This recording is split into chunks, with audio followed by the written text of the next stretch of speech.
From childhood, you were taught the story of Noah's flood. 40 days of rain, the ark, a global judgment. But a truth has been systematically omitted. The floodwaters did not come from rain alone. Ancient texts hint at a more terrifying cosmic source. A secret, suppressed by church councils, edited by translators. Now, you stand at the threshold of this buried knowledge. Why wasn't the floodwater just rain? The answer will challenge everything you thought you knew about Scripture, about God, about your place in this story. Stay focused. The truth awaits. Open your Bible to Genesis chapter 7. Read those familiar lines. The fountains of the great deep burst forth, and the windows of the heavens were opened. But pause. Did you ever truly grasp those words? Fountains of the great deep that is not rain. Windows of the heavens that is not merely cloud. You've been led to believe the flood was a simple storm, but the text itself screams something deeper, more terrifying.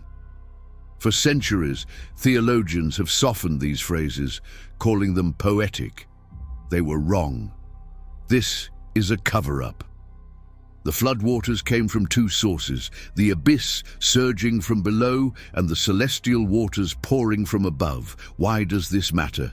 Because if the flood were just rain, it's a meteorological event. But if it involves a cosmic rupture, it's a divine invasion, a reordering of the very fabric of the earth. They didn't want you to know this, because knowing it gives the flood a shocking cosmic dimension, one that hints our world is imprisoned within sacred waters. But the evidence is right before you, in Genesis, in Enoch, in those forbidden texts. Today we begin the excavation, but beware, what you uncover may shake the foundations of your faith. Are you ready to face the flood's true origin? The real shock is coming next. Picture the world before the waters rose. It is not the primitive landscape you imagine. Ancient traditions describe an earth vibrant with strange life-hybrid beings, giants born from unnatural unions. The Book of Enoch whispers of watchers, angelic beings who descended, who taught forbidden arts, who corrupted creation. This is the hidden context. The flood was not a random act of divine anger. It was a targeted surgical strike against a cosmic infection. The earth groaned under the weight of this corruption. Blood soaked the soil. The line between heaven and earth blurred. And in this pre-flood cosmos, the very architecture was different. A firmament held back upper waters, and subterranean seas lay chained beneath the crust. You stand now in that lost world, feeling its tension. Every spiritual force was poised for rupture. Why does this matter? Because the floodwaters didn't just cleanse, they reset a broken reality. They didn't just fall. They erupted from the very boundaries of creation. This changes everything. But how did this rupture begin? The answer is more explosive than you think. Consider the invisible architecture. The ancient cosmology saw the earth as a layered dome. Above, the firmament, a solid crystal barrier, restrained the waters of heaven. Below, the foundations of the earth sat upon the deep, the tehom, the chaotic abyss.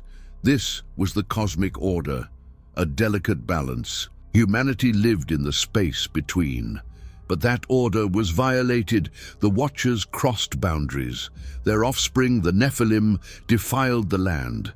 The infection spread. So heaven's response was not merely to open a tap, it was to dismantle the architecture itself. The windows of heaven, the sealed portals in the firmament, were shattered. The fountains of the deep, the locked gates of the underworld, were broken open. Two oceans met in the middle. This wasn't weather. This was uncreation. The floodwaters are the primordial chaos returning to swallow a corrupted order. You feel the scale now, don't you? This is why the water wasn't just rain. It was the collapse of the world's container. But what triggered this collapse? The moment of rupture holds a secret that will leave you breathless. The rupture begins not with a drop, but with a crack, a sound like mountains splitting. In the hidden texts, it is described as the weeping of the earth. The fountains of the deep burst forth geysers of ancient pressurized water exploding from fissures in the crust. Subterranean seas, imprisoned since creation, now vomit their contents skyward. Simultaneously, above, the windows of heaven are opened. Not gentle rain, but cataract torrents of celestial water stored beyond the firmament now cascading down. Two floods converge, one from below, one from above. The earth is caught in a hydraulic vice. This is the moment Genesis captures in those terrifying verses. Picture it, the ground heaving, the skies tearing, the roar of a planet coming apart. Noah and his family witness the end of the world. But here's what they don't tell you. This dual-source flood implies a deliberate structural dismantling. It means the disaster was woven into the cosmos from the start. A failsafe, a reset button. The water wasn't just rain, it was the universe purging itself. But the aftermath? What survived? The story takes a darker turn now. The aftermath is silence. 40 days of cataclysm, then the slow ebb of chaos. The waters cover every mountain. Every creature not on the ark is extinguished. The giants drown. The watchers are bound in darkness. But look closer. The floodwaters do not simply evaporate. They recede into the renewed deep and the restrained heavens. A new order is established. God promises never to destroy the earth again by water. But the architecture remains, the firmament repaired, the abyss locked. Yet something lingers. The corruption is washed away, but the memory is etched into the land. Fossils, sedimentary layers, global flood myths in every culture. The physical evidence is overwhelming, but the theological aftermath is more profound. The flood reveals a God who will dismantle his own creation to save it, a God who uses cosmic surgery. You stand in the mud of this new world, feeling the freshness, the vulnerability. The water wasn't just rain, it was a baptism of fire for the planet. But who recorded these details? Who witnessed the full truth? The primary evidence is about to speak, and it says more than you've been told. The primary evidence is Genesis itself, but you must read it with new eyes. Chapter 7, verse 11. In the 600th year of Noah's life, in the 2nd month, on the 17th day of the month, on that day all the fountains of the great deep burst forth, and the windows of the heavens were opened. The Hebrew is precise. Mayanot tehom rabbah, fountains of the great abyss, arubbat hashemayim, windows of the heavens. These are not metaphors for heavy rain. They are technical terms for cosmic structures. The deep, tehom, is the same word used in Genesis 1:2 for the primordial waters. The windows are openings in the solid sky. This is the Bible's own testimony. The flood involved tapping into pre-creation waters. But why has this been minimized? Because admitting it forces a confrontation with an ancient cosmology that modern minds find uncomfortable. Yet the text is clear. The water wasn't just rain, it was creation's backup reservoirs unleashed.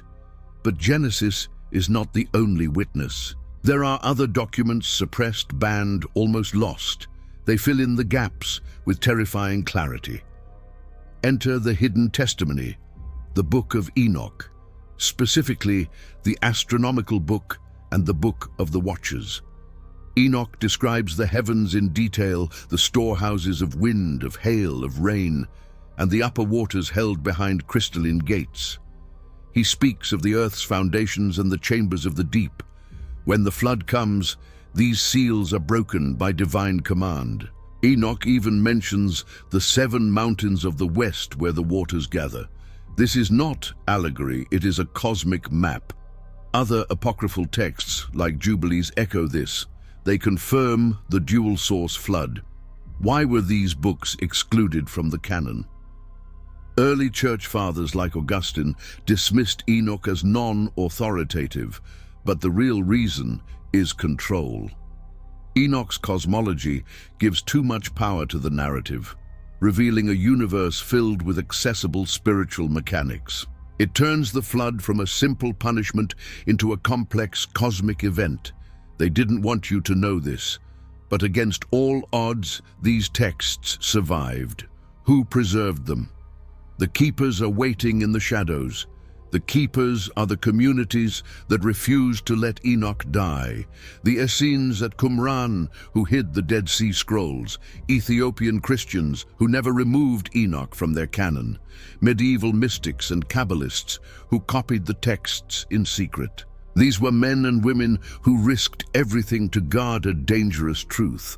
They understood that the flood story was a key to understanding reality, that the waters above and below are still there, still held back, still part of our world's structure.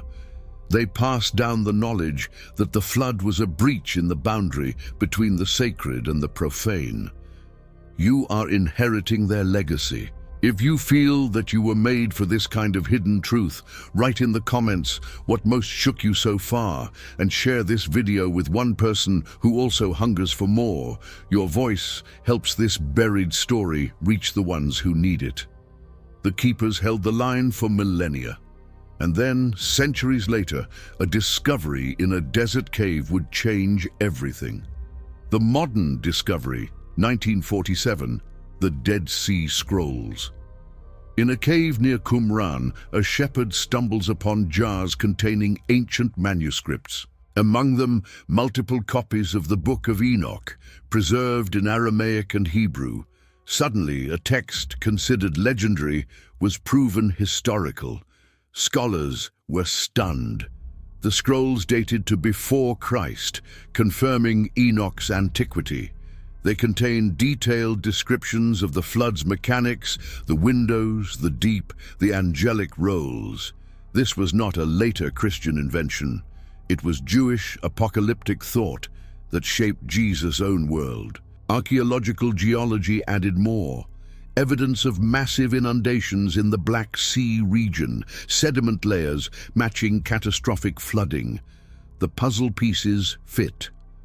The floodwaters weren't just rain, they were a geologically attested event with cosmic explanations. What scholars found rewrites our understanding of biblical history. But the deeper truth, it's about why this matters for your soul today. The deeper truth is theological dynamite.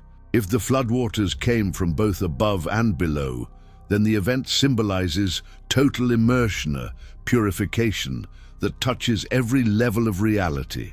It means that divine judgment is not arbitrary violence.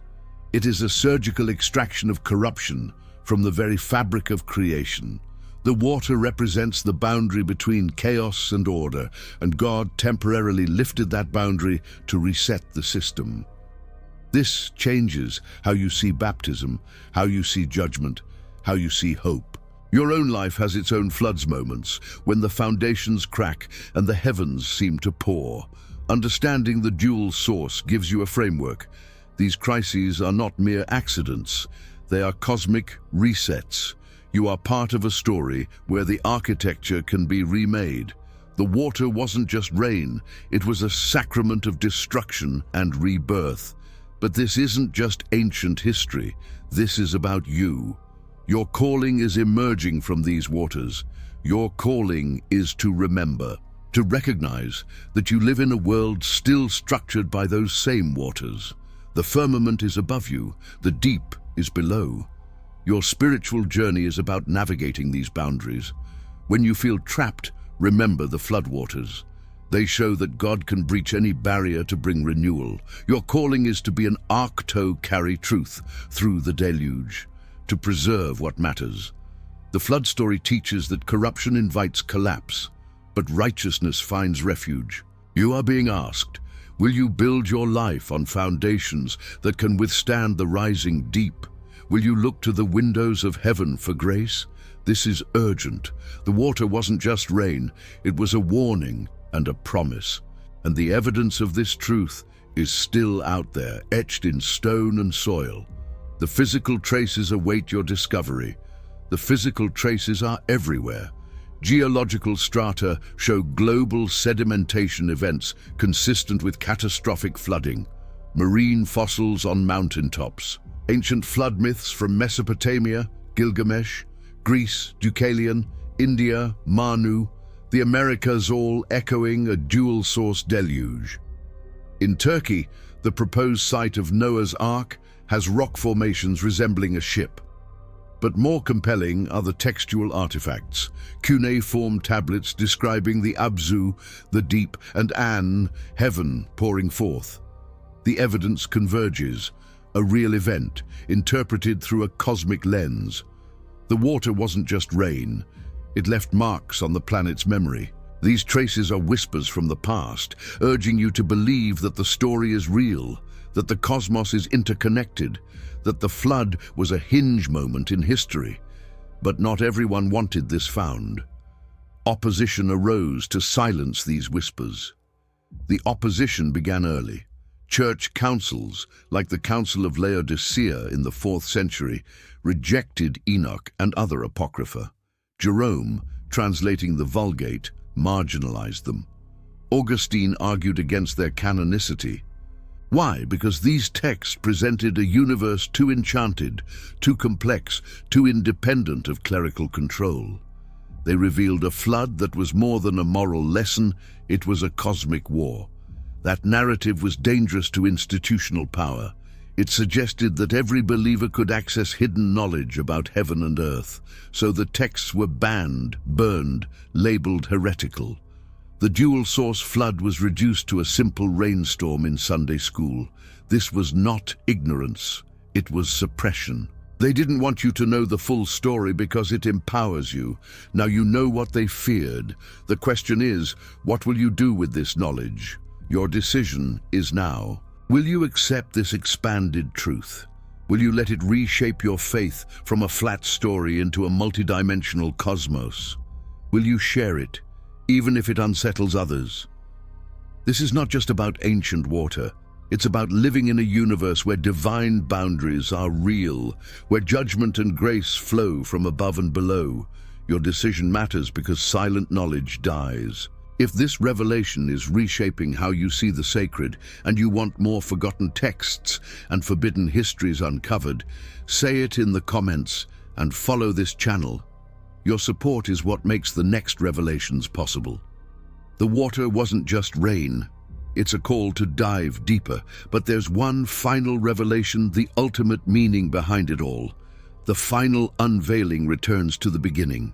The floodwaters weren't just rain, because they symbolize the complete saturation of judgment from the deepest hell to the highest heaven.